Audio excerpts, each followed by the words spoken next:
Guitar Heroes? You've just seen all of the 6 major pentatonic 5-note blues scales demonstrated, including the open position, which is typically down here with the open strings. So here's a couple of key takeaways from these scale lessons. So obviously we should know that pentatonic means 5 notes in the scale versus the 7 notes that are in the typical major scale. So what do? We're taking out the 4th and the 7 notes from the major scale for the pentatonic.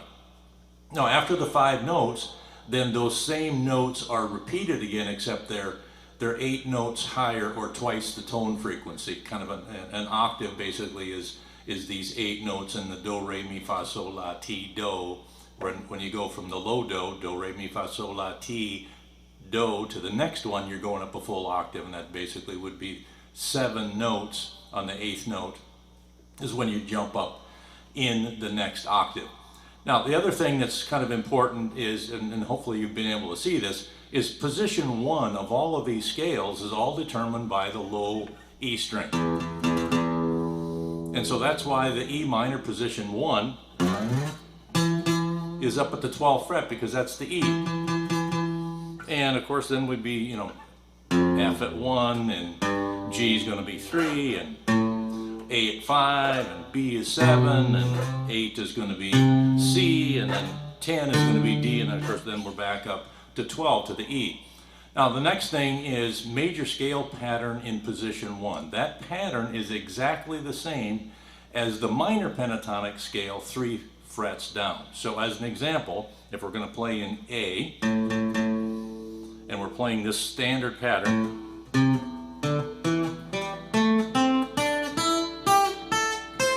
we're just playing that standard pattern. If we drop down 3 frets, now we're not going to start counting here. We're going to start here. 1, 2, 3. So now we're down to the F sharp. We're going to do that exact same pattern here, and now we have the major scale versus the minor. So that just gives you a little bit of convenience that you can jump back and forth between a major and a minor, and you only have to go 3 frets away, and it's exactly the same pattern. Now, the other thing that hopefully you've picked up on is our scale root notes. They're important. You always want to land on those. It kind of brings you back home, and that's just kind of part of doing any little lead run.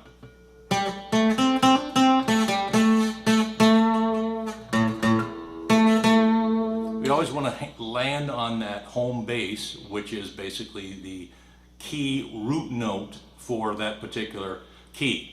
Now the other thing is, of course, when you're playing the blue notes, we always want to make sure that we never land on those.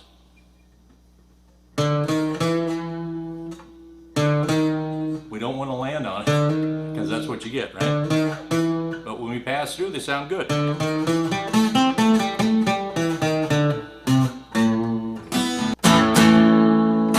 Alright, well, all these scale lessons are grouped together in my YouTube channel under the playlist section. If you love the blues, you need to work on these scales. The benefit comes quickly as you start to understand how to find the root notes and the blue notes in each one of the patterns. Well, I hope you got something out of this lesson, and you'll check out the rest of the scale lessons in the coming weeks. I'll leave a link in the description to the playlist for all of the major scales. Take it easy out there, and we'll see you next time.